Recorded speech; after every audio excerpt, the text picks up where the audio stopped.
La capacité humaine à créer du bien-être en soi-même ou du désagrément en soi-même est assez illimitée.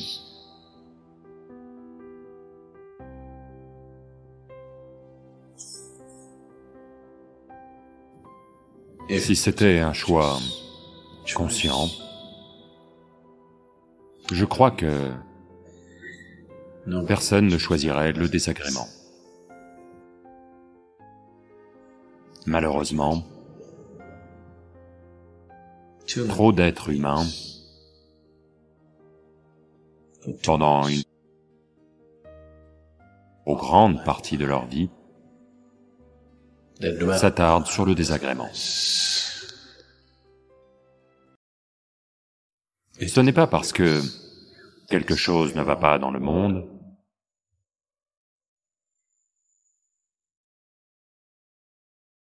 c'est juste que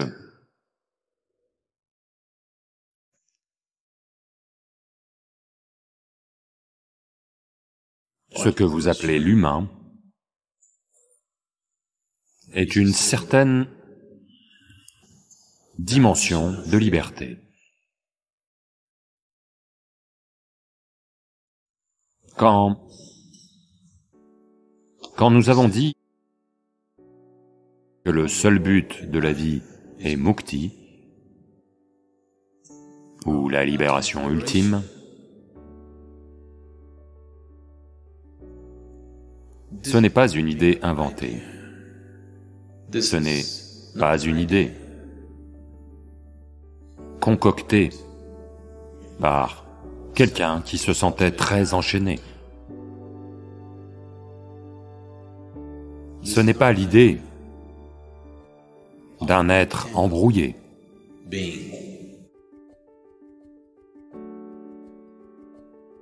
Ce n'est pas venu de profonds états d'enchevêtrement.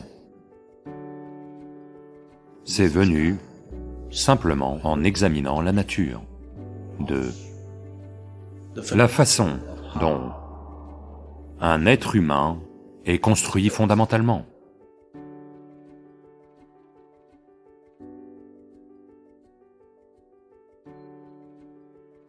À cet instant, quelle que soit la nature de qui vous êtes en ce moment,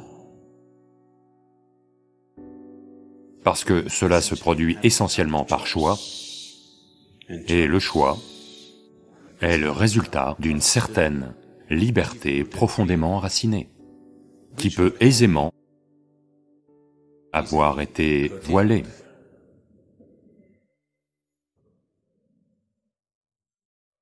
Aucune autre créature sur cette planète ne peut choisir d'être soit heureuse, soit malheureuse. Peu importe à quoi vous les soumettez, peu importe le genre de traitement auquel vous les soumettez, c'est cela qu'ils deviennent. Il n'y a que cette créature qui soit capable de cela, de pouvoir choisir, d'être dans un état de félicité, ou de créer toutes sortes d'états de souffrance en elle-même.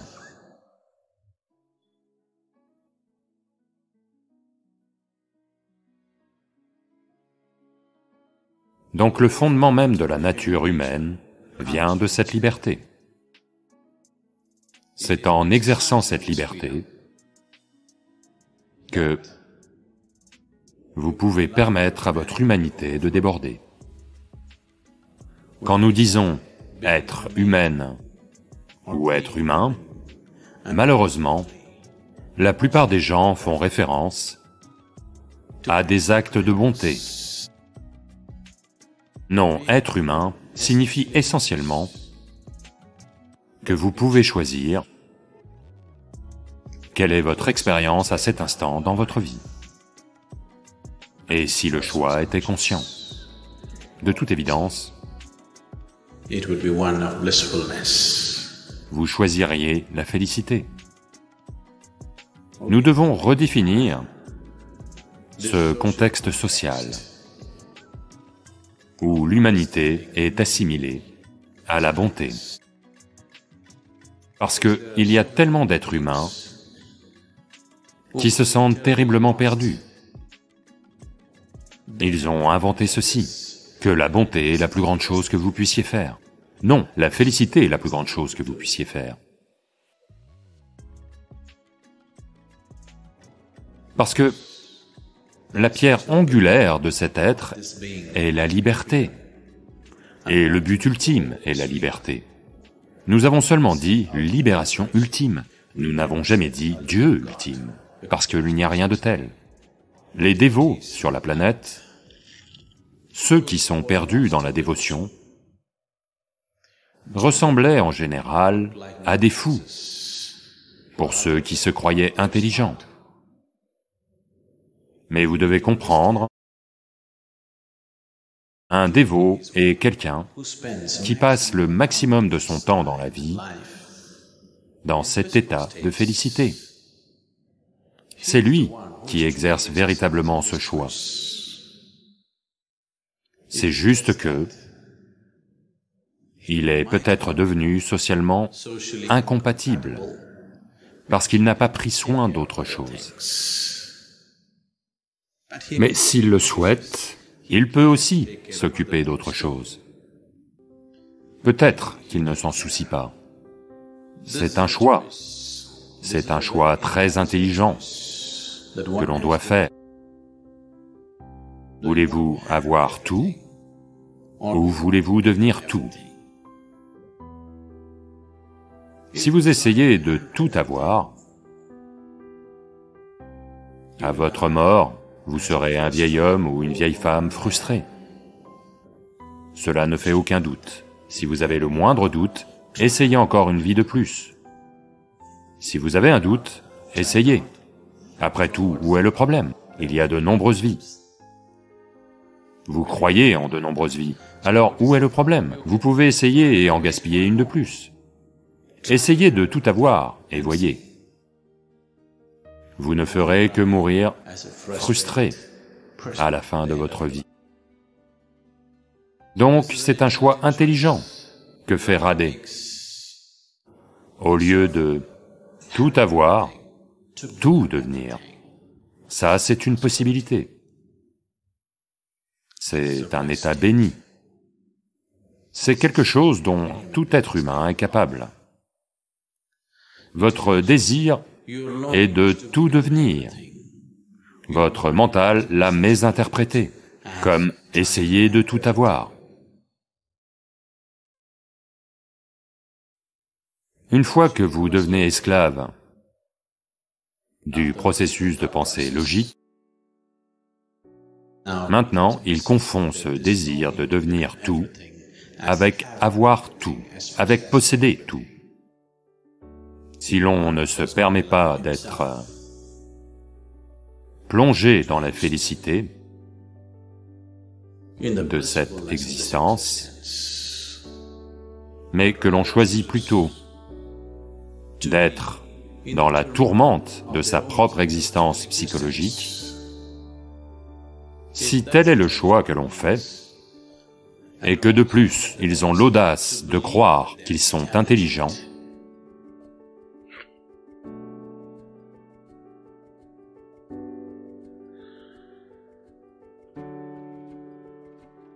à quoi bon faire un investissement qui ne rapporte pas?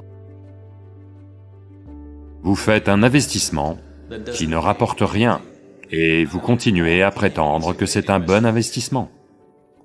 À quoi bon? Si vous tombez comme ceci, la vie devient quelque chose. Si vous tombez comme cela, elle devient autre chose.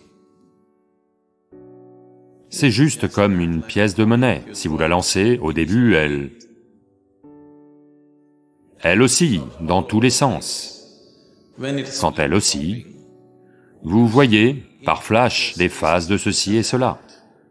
C'est ce qui arrive quand vous êtes jeune, parce que vous devez encore tomber d'un côté ou de l'autre. Donc vous oscillez encore. Un flash de joie, un flash de félicité, un flash de souffrance, un flash de tout. Mais maintenant, si vous ne devenez pas conscient et tombez du bon côté, alors vous pourriez facilement tomber du côté de la souffrance, ou vous pouvez osciller pour toujours et rester un adolescent pour le restant de votre vie. Rester à l'adolescence ne veut pas dire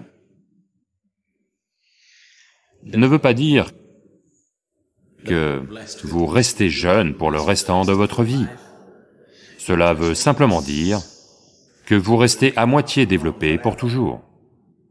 Pour devenir une source stable de félicité pour lui-même et tous ceux qui l'entourent, s'il ne choisit pas de devenir ainsi, soit il va tomber dans la dépression, soit il va rester une vie immature pour toujours. Et quand la mort arrive, toujours en train d'osciller, déconcerté, qu'avant que la vie ne commence, elle soit finie. Si vous avez vu des gens mourir, je dirais que 90% des gens ne meurent pas dans la félicité, ni même dans la douleur.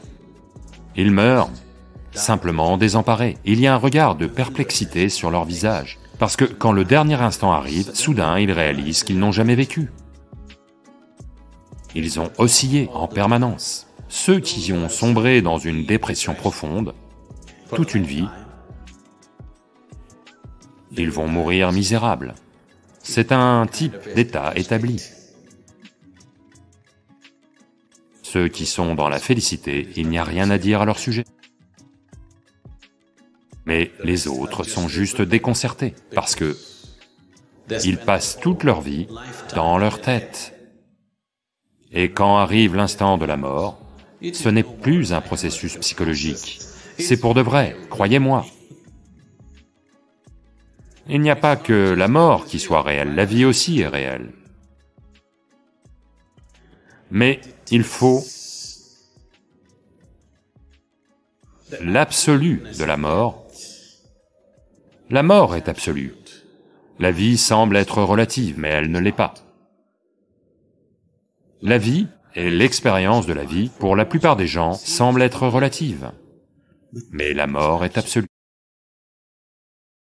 Il faut l'absolu de la mort pour réveiller les gens. Juste un tout petit peu tard. C'est bien, mais juste un peu tard.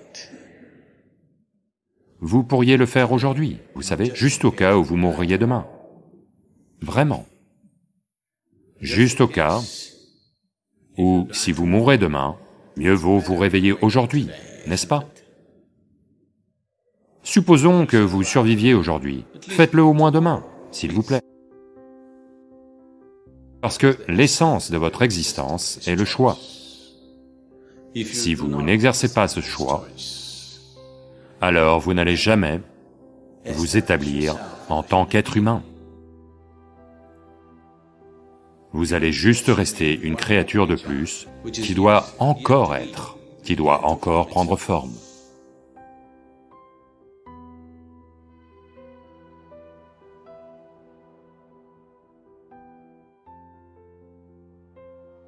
La physicalité est toujours une limitation, n'est-ce pas? Vous pouvez l'étirer. Mais il y a une limitation pour le corps physique. Physique signifie limite, n'est-ce pas? Parce que la base d'une possibilité est une frontière limitée, n'est-ce pas ainsi? C'est seulement parce qu'il y a une frontière limitée que vous pouvez dire que c'est physique. Si vous enlevez la frontière définie qu'a une forme physique, il n'y a pas de physicalité.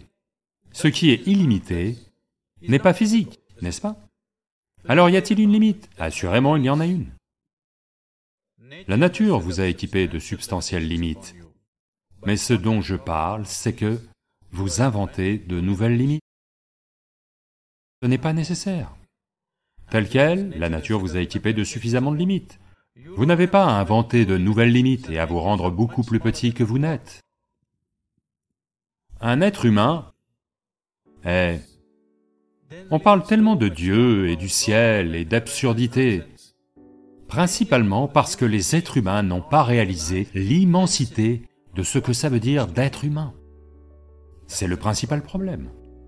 Si vous faites l'expérience de l'immensité de ce que ça veut dire d'être humain, vous ne parleriez pas tant d'autre chose. Ceci est une chose grandiose en soi. Il transforme un poisson en un être humain dans l'après-midi. N'est-ce pas une chose grandiose? Mais il le fait inconsciemment. S'il peut transformer consciemment un poisson en un être humain, c'est un prodige, n'est-ce pas? N'est-ce pas ainsi? C'est un prodige impossible que chacun d'entre vous accomplissait, mais inconsciemment. Alors, combien de vous est entré dans votre conscience? C'est la question. Si vous examinez cela, en réalité, même pas 1% de qui vous êtes n'est entré dans votre conscience là maintenant. Si quelques pourcents de plus y entrent, tout à coup, tout ce que vous faites paraît surhumain.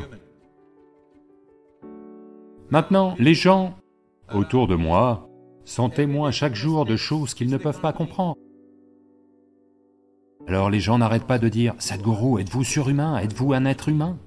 Je leur rappelle sans cesse « This is not about being superhuman. This is about realizing being human is super. » Il ne s'agit pas d'être surhumain, il s'agit de réaliser qu'être humain est super. Maintenant, laissez-moi vous raconter une histoire. Un homme se met à avoir soif de spiritualité. À cette époque, lorsqu'ils se mettaient à avoir soif de la spiritualité, ils allaient dans la forêt. Donc il va dans la jungle, trouve une belle pierre pour s'asseoir et méditer. Il s'assoit, puis il aperçoit, un peu plus loin, un renard, avec les deux pattes antérieures sectionnées. Un renard estropié. Probablement dans un piège de chasseur, les deux jambes sont parties. La nature n'est tendre envers aucune forme d'incapacité. Ce soin des personnes incapables est essentiellement un trait humain. Vous savez, c'est un trait de la société humaine. Dans la nature, si vous n'êtes pas capable de gagner votre propre nourriture, vous êtes fichu. Donc ici, il y a ce renard, sans ses deux pattes antérieures, mais qui semble être en bonne santé et bien nourri. Il remarque cela et pense, comment ce renard se débrouille-t-il sans jambes? Puis il s'assoit, il doit faire sa méditation. Aum, il commence.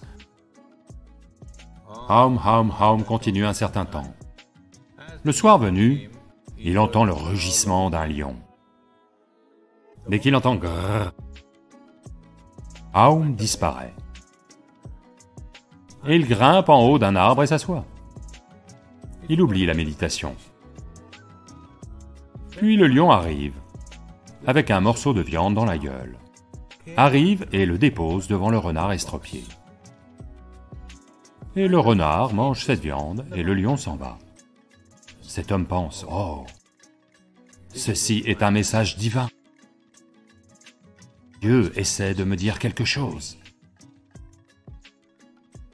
Un renard estropié nourri par un lion féroce. C'est un miracle de miracles. Dieu m'envoie un message. Quel est le message? Quel est le message? Quel est le message? Il oublie complètement sa méditation et se met à réfléchir à ce qu'est le message. Puis il en arrive à son propre message. Il dit, « Oh, Dieu essaie de me dire que dans cette forêt miraculeuse, même un renard estropié est nourri par un lion féroce. Quand c'est ainsi, toi imbécile, toi sur le chemin spirituel, pourquoi penses-tu à la nourriture? Reste juste assis là. De toute façon, elle te parviendra. » Alors il s'assoit, Aum. Un jour, deuxième jour, Aum. Troisième jour, sixième, septième jour, il appelle la vie en gémissant, incapable de bouger, totalement affaibli, il gémit. À l'agonie, un yogi passait par là. Il entend ces bruits, il s'approche de lui et demande, « Qu'est-ce qui t'est arrivé? Pourquoi es-tu comme ça ?» Il dit, « Oh, grand yogi, dis-moi s'il te plaît, j'ai reçu un message divin. Je l'ai suivi et je suis devenu comme ça. » Le yogi demande, « Que s'est-il passé ?»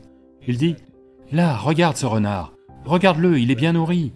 Chaque jour, ce lion arrive avec un morceau de viande et le nourrit.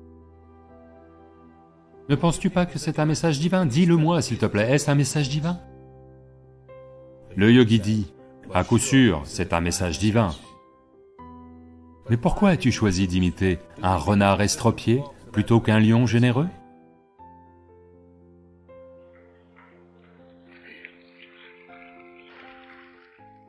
Donc, c'est le choix que vous avez.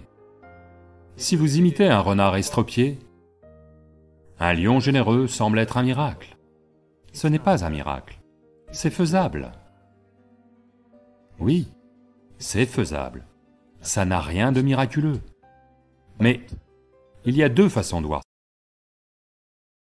Une façon, c'est « tout est un miracle ». Dites-moi, vous mettez de la saleté dans le sol, et des mangues sortent de l'arbre, de la douceur. La saleté et la douceur des mangues sont-elles les mêmes? Ce sont les mêmes. N'est-ce pas ainsi? Ne sont-elles pas les mêmes? La nourriture que vous mangez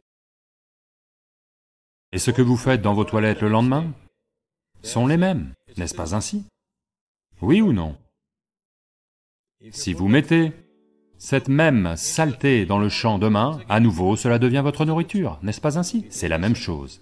Mais pouvez-vous traiter les deux de la même manière? Non, vous avez besoin de discernement quant à la façon de les traiter, mais ce sont les mêmes, n'est-ce pas? Transformer de la saleté en mangue, n'est-ce pas un miracle? Transformer un poisson en un être humain, n'est-ce pas un miracle? Oui ou non? Tout est un miracle. C'est une façon de voir la vie. Une autre façon de voir la vie, c'est « rien n'est un miracle ». Tout se passe entre cause et effet. Si vous êtes suffisamment myope pour ne pas voir la cause, vous ne voyez que l'effet. Alors, c'est comme ça.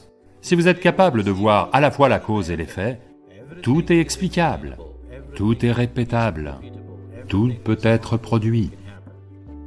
Maintenant, je parle d'une technologie pour vous transformer en miracle.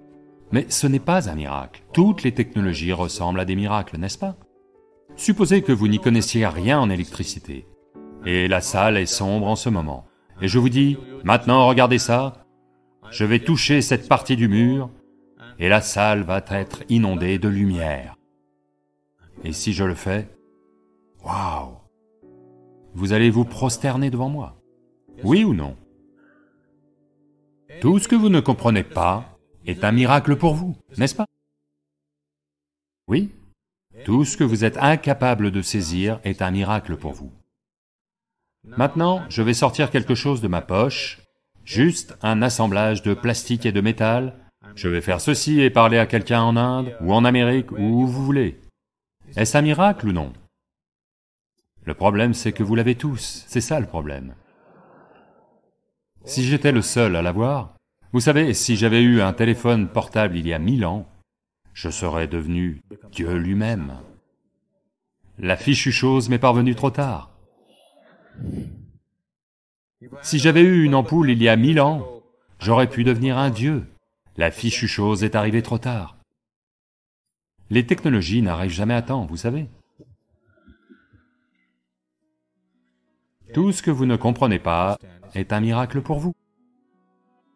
Et en même temps, y a-t-il une seule chose que vous comprenez vraiment? Je veux que vous examiniez cela. Comprenez-vous cette fleur? Pleinement, oui? Vous avez peut-être étudié la botanique pendant 10 000 ans, mais comprenez-vous pleinement cette fleur? Comprenez-vous un seul atome dans cette existence? Oui? Non, donc tout est un miracle. Si vous regardez assez profondément, tout est miraculeux. À un niveau, tout est explicable. À un autre niveau, tout est miraculeux. C'est la beauté de la vie.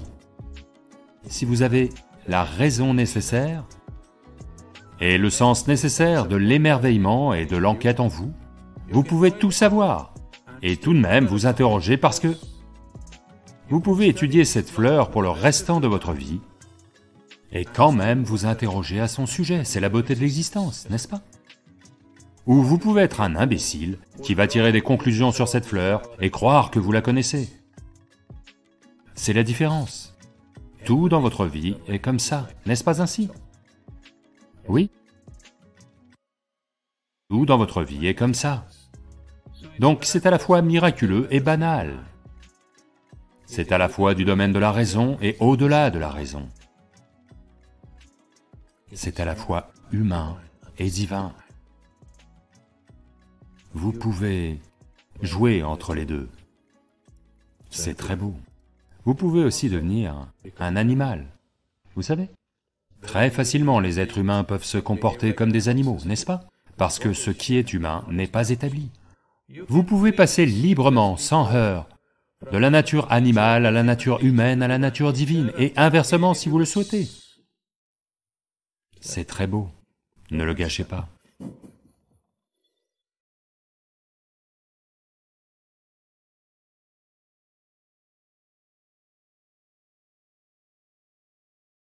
Quel est le but de la vie? Si vous pouvez nous éclairer à ce sujet, merci. N'est-ce pas fantastique que s'il n'y a pas de but, vous n'avez rien à accomplir, vous pouvez juste vivre? Non, mais vous voulez un but. Et pas un but simple, vous voulez un but donné par Dieu. C'est très dangereux. Les gens qui pensent avoir un but donné par Dieu font les choses les plus cruelles sur cette planète. Oui ou non? Ils font les choses les plus horribles, et ils ont toujours fait les choses les plus horribles. Car lorsque vous avez un but donné par Dieu, la vie ici devient moins importante que votre but. Non, la vie est importante. La vie est importante. Lorsque je dis vie, je ne parle pas de votre famille, votre travail, ce que vous faites, ce que vous ne faites pas, votre fait. Je ne parle pas de cela en tant que vie. Ceci est la vie, n'est-ce pas? La vie est en vous et autour de vous.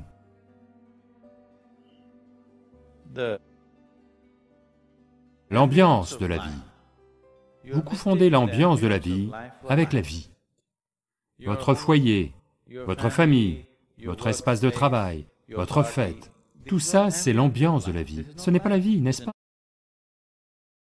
Oui ou non? Vous confondez l'ambiance avec la vraie chose. Non. La vie est importante. Parce que c'est la seule chose que vous connaissez. Vous ne connaissez rien d'autre. Connaissez-vous autre chose? Tout le reste est imaginé, n'est-ce pas? La seule chose, c'est que ceci est vivant et bas, et c'est tout ce qu'il y a. Alors, est-ce important? C'est d'une importance primordiale. Pas vous en tant que personne. Cela n'a pas d'importance. Mais vous, en tant que fragment de vie, c'est très important. Parce que c'est la base de tout. Quand je dis c'est la base de tout, l'univers existe pour vous uniquement parce que vous êtes, n'est-ce pas? Oui ou non?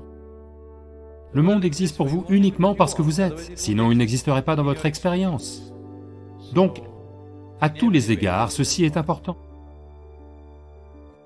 Alors, quel est le but de ceci?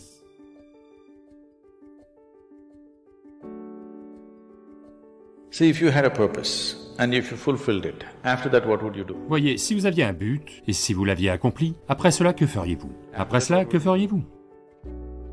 Ennuyé, n'est-ce pas?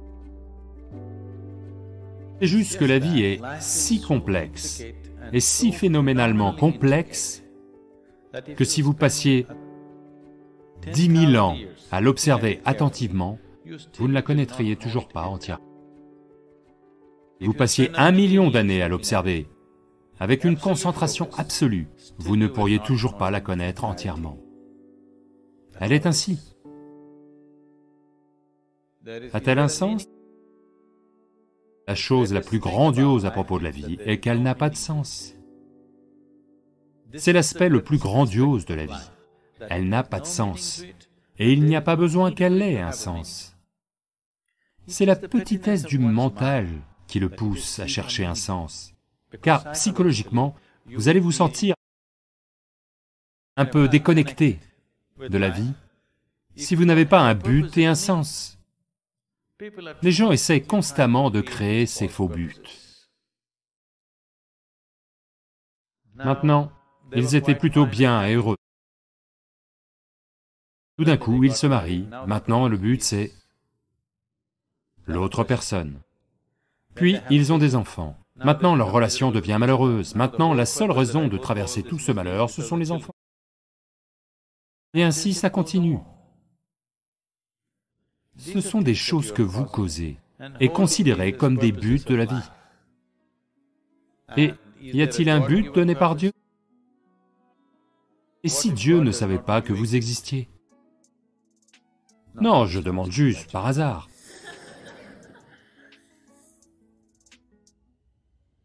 Je dis que dans cet immense cosmos, dont Dieu est censé être le créateur et le gestionnaire de ces centaines de milliards de galaxies, là, dedans, ces toutes petites planètes, et vous, supposez qu'il ne sache pas que vous existiez.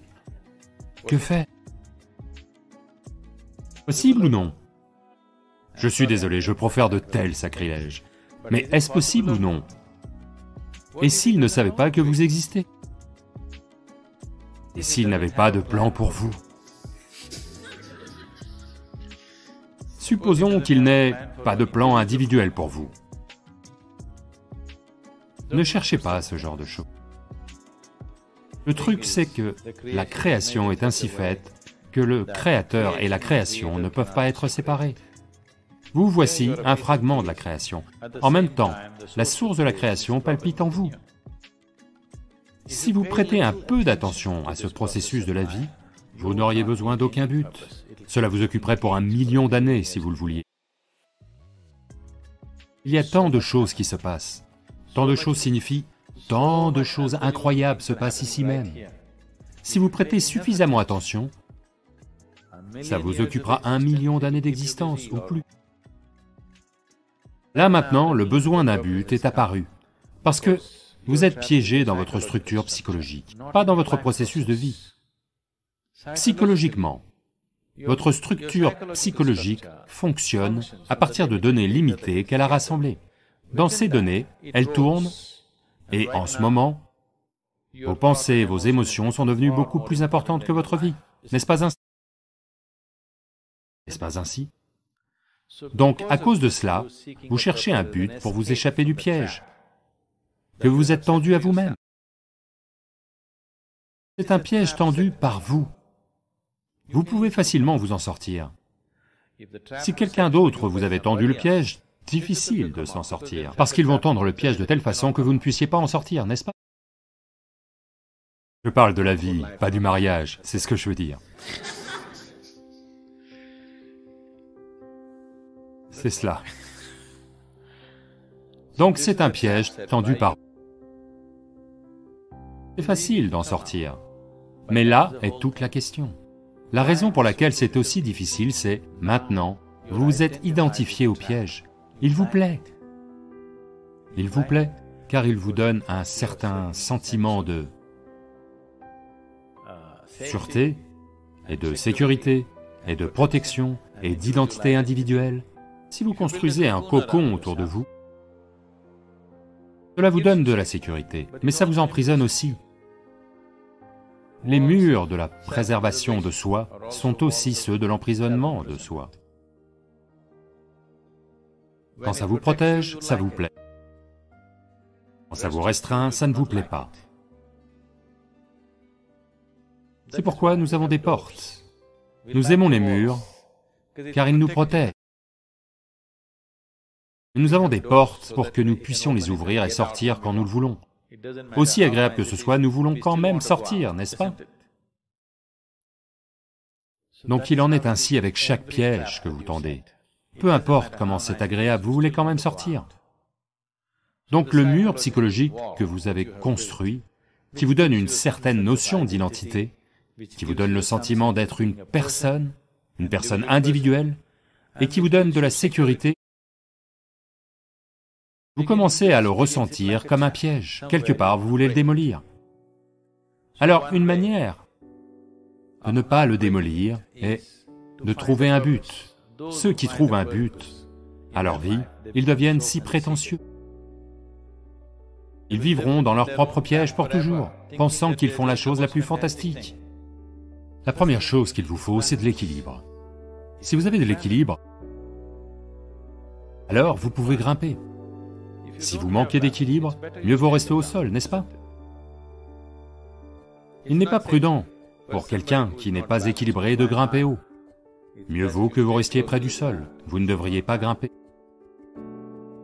Donc, la première chose est d'établir un équilibre, puis vous desserrez votre structure psychologique. Alors c'est une chose merveilleuse. Si vous desserrez votre structure psychologique sans équilibre, ce que beaucoup de gens font aujourd'hui. Voyez, pourquoi quelqu'un veut-il boire de l'alcool ou prendre de la drogue? Parce que cela dessert votre structure psychologique et vous donne le sentiment d'être libéré pour un moment.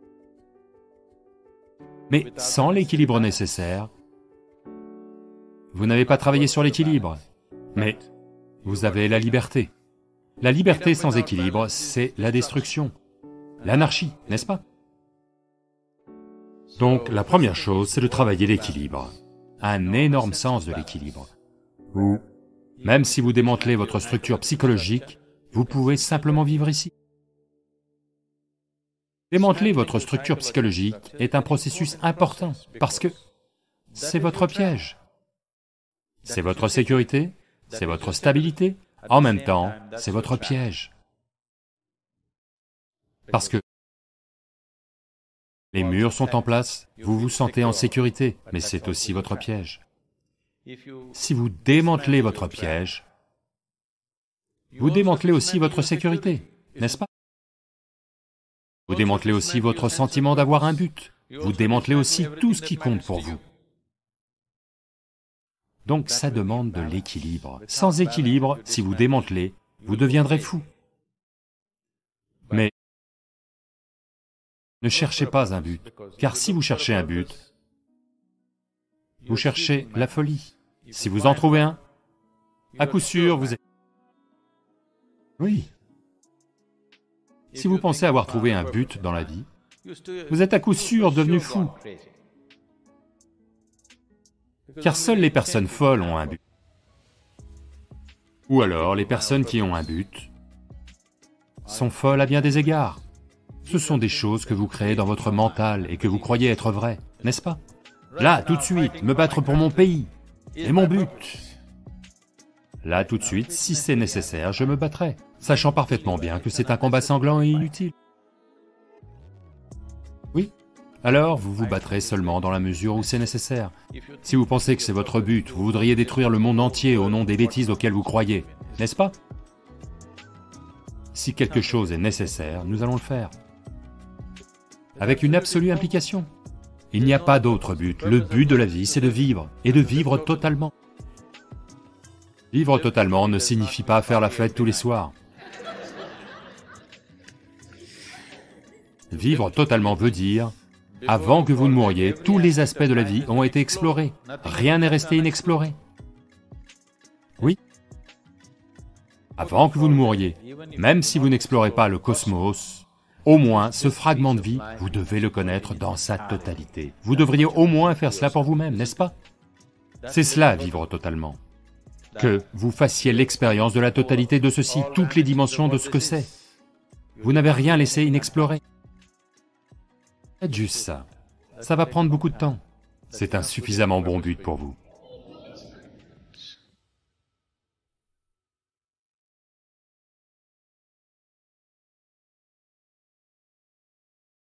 Les sécrétions de la glande pinéale dans la terminologie yogique sont appelées amruta, car une fois qu'elles commencent à sécréter, tout de vous devient doux et beau.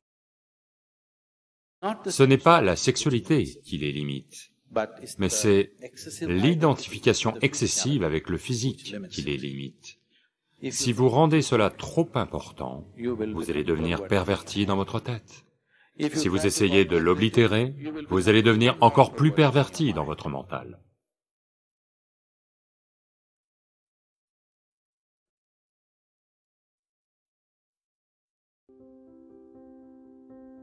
Un homme de 92 ans se rend chez son médecin pour un bilan médical.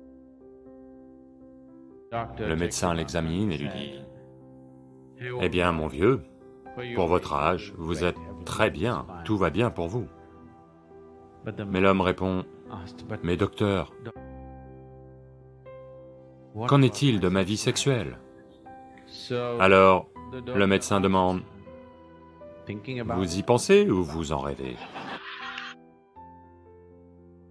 Plus vous essayez de ne pas penser à quelque chose, plus vous allez y penser. C'est la nature du mental. Donc il y a de nombreuses raisons pour lesquelles on s'adonne au sexe. Pour certains, c'est juste pour le plaisir. Pour certains, c'est une façon de construire ce lien et cette complicité. Autrement, les gens ont l'impression de s'éloigner l'un d'eux. Ils vont peut-être très bien, mais beaucoup de gens pensent que s'ils ne sont pas impliqués sexuellement, ils sont en réalité en train de s'éloigner. Pas vrai. Vous pouvez être très proche de quelqu'un sans forcément être impliqué de manière physique, n'est-ce pas? Mais les sociétés psychotes, en particulier dans cette partie du monde, les gens ont d'énormes attentes. S'il n'y a pas de sexualité, vous n'avez pas vraiment de relation. En fait, le mot « relation », c'est vraiment... Il m'a fallu un certain temps pour comprendre qu'ici, si vous dites « relation », vous êtes censé comprendre qu'il s'agit d'une relation basée sur le sexe. Rien d'autre n'est une relation. Je peux avoir une relation très forte avec vous et ne pas me soucier de votre corps, n'est-ce pas? Je peux ne pas être attiré par votre corps d'aucune façon, mais avoir une relation très puissante avec vous. Mais toutes ces possibilités sont complètement écartées.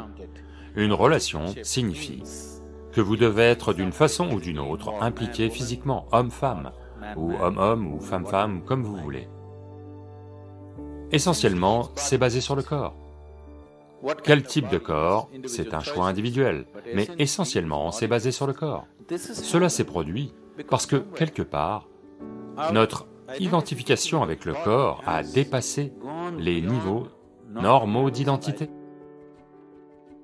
C'est une identification excessive avec le corps. C'est pourquoi les relations basées sur le corps sont devenues le point central de la société. Celui qui est trop identifié à son corps physique est naturellement motivé par le sexe, parce que c'est la chose la plus élevée qu'ils connaissent. Il existe des moyens de vous faire découvrir quelque chose qui est bien plus grand que ça. Une fois que vous avez goûté à quelque chose de meilleur, je n'ai pas à vous dire « abandonnez ceci ou abandonnez cela », ça va de toute façon s'arrêter, n'est-ce pas? Il y a des moyens de faire une certaine sadhana qui est plus intense que la sexualité, qui est plus extatique. À un certain niveau, si vous regardez ça, toutes les dimensions du yoga cherchent au final à activer la glande pinéale d'une manière ou d'une autre, parce qu'une fois qu'elle se met à sécréter, tout de vous devient doux et beau. Ça crée tout un plaisir intérieur, qui fait que tous les plaisirs extérieurs ressemblent à des trucs de maternelle. C'est la raison pour laquelle les yogis sont simplement assis les yeux fermés, pas parce qu'ils sont contre le plaisir, ils sont contre les petits plaisirs, c'est tout. Donc, le Shambhavi, une chose qui se passe, c'est qu'il stimule les sécrétions pinéales de façon importante, ce qui vous fait baigner dans un certain niveau de douceur tout au long de la journée. Cela vous maintient simplement dans un certain état d'extase et de félicité, parce que la glande pinéale est active. Ceci est un aspect de votre physiologie, qui est très proche de votre conscience. Le reste de la physiologie concerne la survie. Mais la glande pinéale est un aspect de votre physiologie qui n'est vraiment pas loin de transcender le physique. Dans les traditions yogiques, cette douceur est appelée amruta, ou ambroisie, ou élixir de vie. Une goutte, si elle entre dans le système, tout à coup, tout le système se rafraîchit. Tout le système est lubrifié, fonctionne avec aise. Le désespoir du système a disparu. Le désespoir du mental a disparu. Donc, ambroisie veut dire que vous avez trouvé votre propre plaisir. Si vous êtes extrêmement joyeux en vous-même, vous avez trouvé l'amruta en vous-même. Vous êtes dans un état extrême de bien-être, Maintenant, être avec des gens, ce n'est plus pour leur soutirer du plaisir. Être avec des gens, c'est juste pour... juste être avec eux. Alors seulement, vous êtes vraiment capable d'aimer. Sinon, c'est juste un tour de « Sésame, ouvre-toi ». Je t'aime signifie qu'ils vous croient ou non, à cet instant, ils se font vous croire. Parce que eux aussi ont besoin de quelque chose, vous aussi avez besoin de quelque chose, n'est-ce pas? C'est comme... Vous connaissez Ali Baba et les 40? Sésame, ouvre-toi, et ça s'ouvre. Exactement pareil, je t'aime veut dire que beaucoup de choses s'ouvrent. Maintenant, en faisant cela, je ne dis pas que c'est bien ou mal, c'est la façon dont les gens mènent leur vie, il n'y a rien à en dire. Mais en faisant cela, la véritable possibilité de connaître un intense sentiment d'amour en vous est perdue. Vous êtes là, à constamment chercher « que puis-je tirer de cette personne-ci, que puis-je tirer de cette personne-là » C'est une arnaque. Ça s'appelle une histoire d'amour. Mais c'est une arnaque. Si vous êtes extrêmement extatique de vous-même, quand vous êtes avec des gens, il s'agit de partager votre extase. Il s'agit de, si eux ne sont pas touchés par ça, d'une manière ou d'une autre, les toucher avec ça, plutôt que de voir ce que vous pouvez soutirer d'eux. Les fondements même de votre vie vont changer.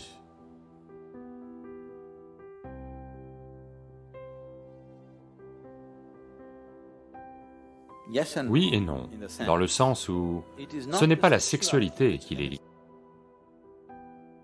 et c'est l'identification excessive avec le physique qui les limite.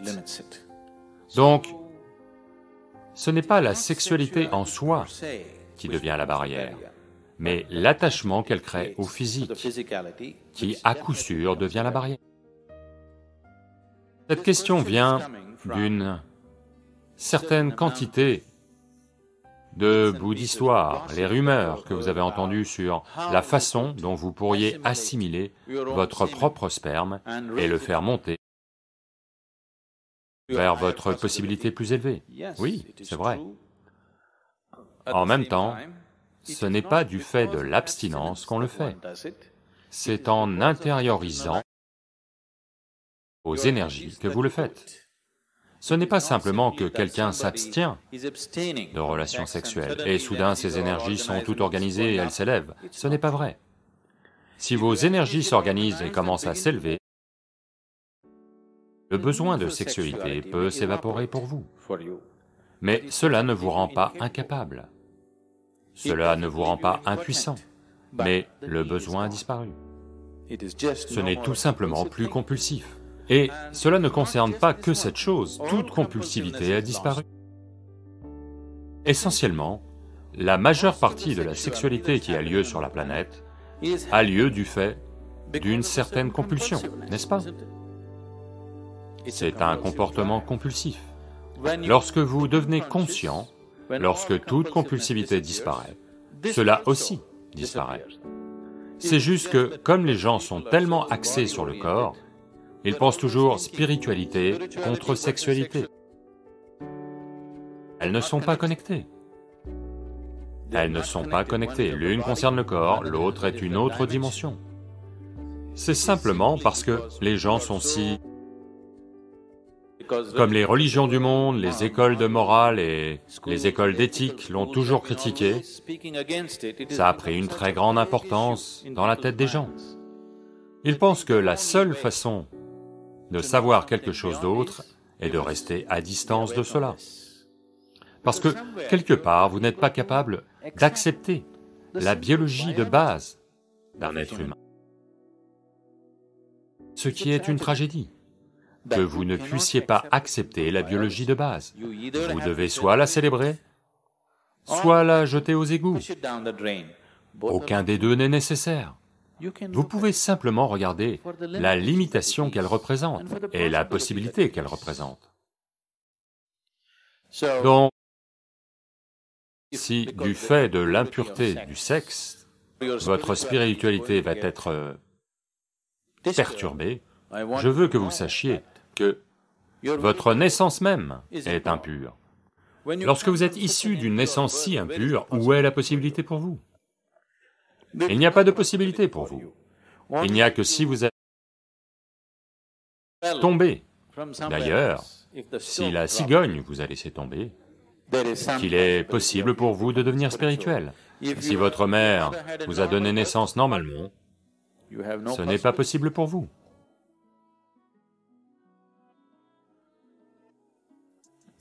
Une fillette de 6 ans rentre un jour de l'école et demande, « Maman, comment suis-je né ?» La mère est embarrassée. Elle dit, « Une cigogne t'a déposé. » Elle dit, « D'accord. » Elle le... « Maman, comment es-tu né ?» Une cigogne m'a moi aussi déposé. « Maman, comment grand-maman est née ?» Une cigogne l'a elle aussi. Puis la fille devient sérieuse et elle s'assoit par terre et se met à écrire quelque chose dans son cahier. Puis la mère se sent mal à l'aise, elle termine sa cuisine et puis... La fille avait fini ses devoirs et laissé le cahier sur place et elle se met à le lire. Donc la rédaction porte sur l'arbre généalogique de la... Donc la fille a écrit, « Depuis 3 générations dans ma famille, personne n'a eu de naissance naturelle. »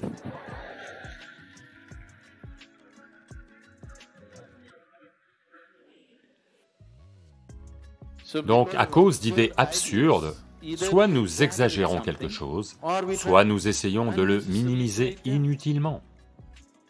Ça a un certain rôle dans votre vie. Si vous en faites quelque chose de trop important, vous allez devenir perverti dans votre tête. Si vous essayez de l'oblitérer, vous allez devenir encore plus perverti dans votre mental. Après tout, maintenant je parle, c'est une sorte d'énergie. Vous me regardez. C'est une sorte d'énergie. Vous m'écoutez, c'est une sorte d'énergie. Ce sont différentes expressions de la même énergie vitale, n'est-ce pas?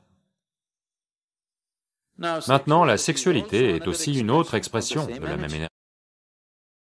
Maintenant, chacun doit décider quelle quantité d'énergie, dans quelle direction il veut l'envoyer. Parce qu'après tout, vous êtes une quantité limitée d'énergie, n'est-ce pas? Voyez, c'est comme... Vous avez un revenu. Disons que vous avez 5000 $ par mois. Combien pour le loyer? Combien pour manger? Combien pour la scolarité? Combien juste pour le plaisir? Combien pour les vacances? Vous répartissez, n'est-ce pas?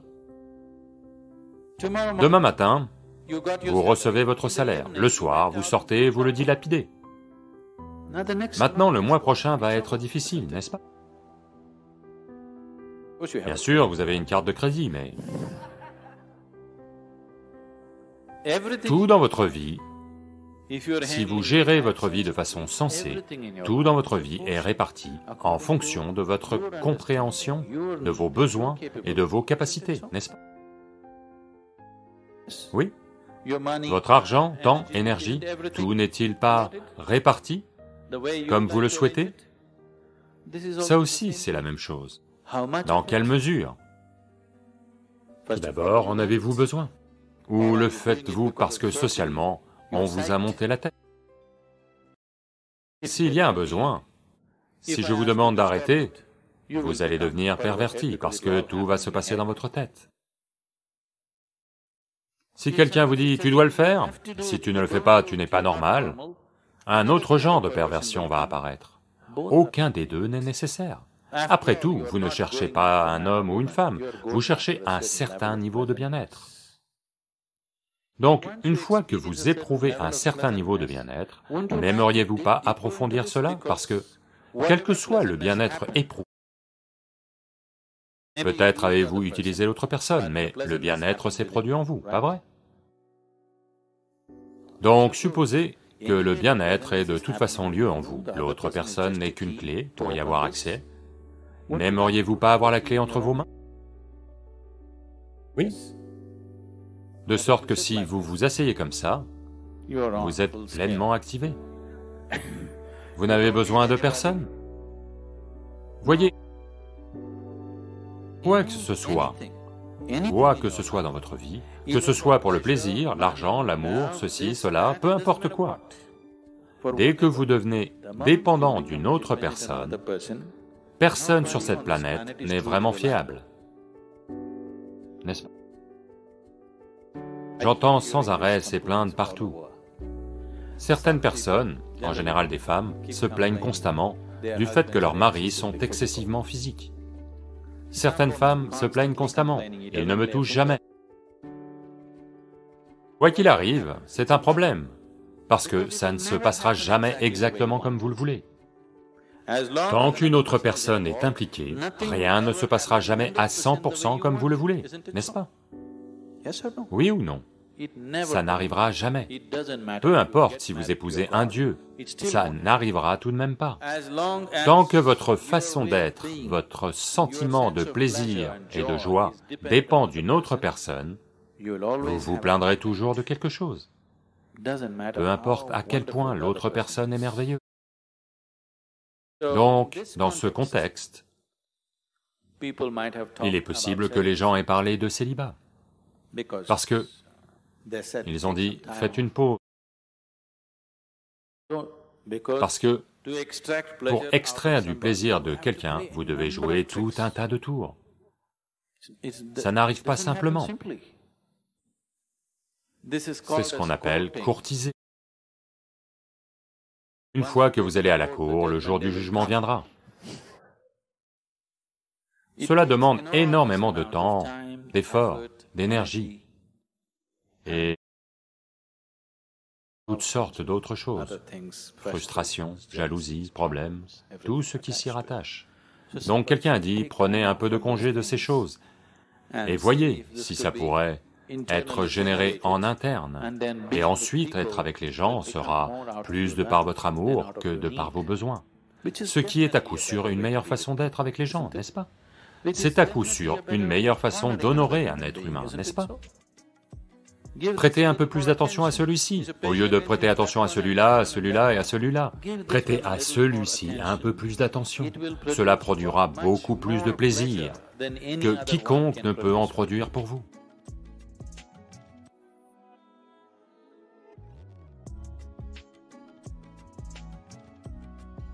Le sperme est la base de votre existence physique. Donc dans la culture yogique, c'est ce qu'on appelle virya. Le virya est vu comme le vajra. Cela veut dire que c'est l'une des choses les plus puissantes si vous savez comment l'utiliser. Pas seulement le sperme, absolument tout dans ce corps peut être transformé.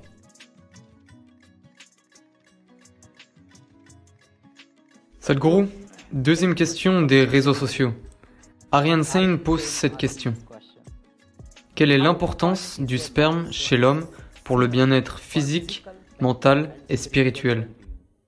Est-il mauvais de gaspiller notre sperme du point de vue de la spiritualité?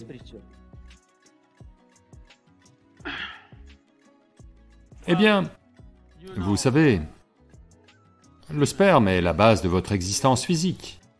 Que vous soyez un homme ou une femme, vous existez parce que ça représente 50% de la recette.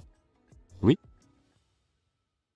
Eh bien, nous avons une peau, nous avons des cellules épithéliales, nous avons des cheveux, nous avons beaucoup d'autres aspects du corps. Vous savez, le cœur, le foie, les reins, tant de choses.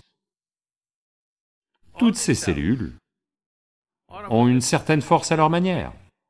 Mais le sperme a une force extraordinaire, il peut créer une toute nouvelle vie.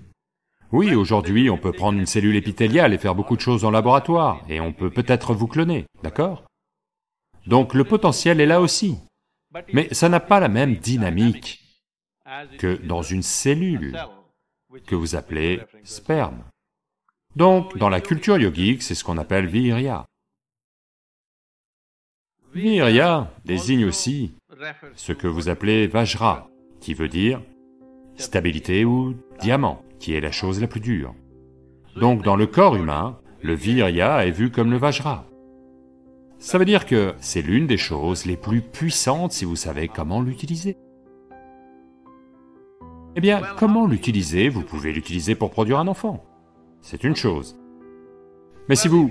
Cette question est posée parce que vous l'utilisez pour le répandre sur les draps des lits de votre université. D'accord? Si c'est comme ça que vous l'utilisez, eh bien, ce sont vos compulsions, vous faites ce que vous faites. Ce n'est pas quelque chose qui doit être jugé moralement, ce n'est pas la question. La question, c'est quel est le niveau de compulsion que l'on a.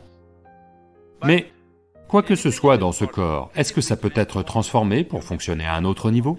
Oui, à coup sûr. Pas seulement le sperme, absolument tout dans ce corps peut être transformé. Voyez, supposez que je vous donne à tous les mêmes ingrédients pour une soupe, les mêmes ingrédients pour faire une soupe à chacun de vous. Croyez-vous que vous allez tous produire la même soupe? Non, vous allez produire 500 variétés de soupe, alors que les ingrédients sont les mêmes. C'est tout ce qui nous est arrivé là maintenant. Fondamentalement, nous sommes tous faits des mêmes ingrédients. Mais voyez à quel point chacun de nous est différent, différentes soupes. Et si je vous donne des ingrédients pour une soupe, vous pouvez faire soit une bonne soupe, soit une mauvaise soupe. Ça dépend de vos compétences, n'est-ce pas? Donc cela vaut pour tout, pas seulement pour le sperme. Chaque dimension de votre corps et de votre mental, vous pouvez en faire une chose immense. Ou vous pouvez la rendre médiocre, ou vous pouvez en faire un gros problème. Chaque aspect de votre vie, c'est valable pour cet aspect de la vie aussi. Cette même énergie. Voyez, les gens font des traductions littérales, mais si vous voulez produire un certain, disons des cellules épithéliales, la quantité d'énergie dépensée par le corps, et si vous voulez produire une cellule que vous appelez sperme, la quantité d'énergie dépensée par le corps est très différente. Cela peut être scientifiquement établi. Donc, si vous investissez autant d'énergie là-dedans, à l'évidence, ça a une certaine puissance si vous savez l'explorer. Mais êtes-vous en mesure d'explorer? Êtes-vous capable d'explorer? Avez-vous les pratiques nécessaires et les conseils pour le faire? Ça reste une question.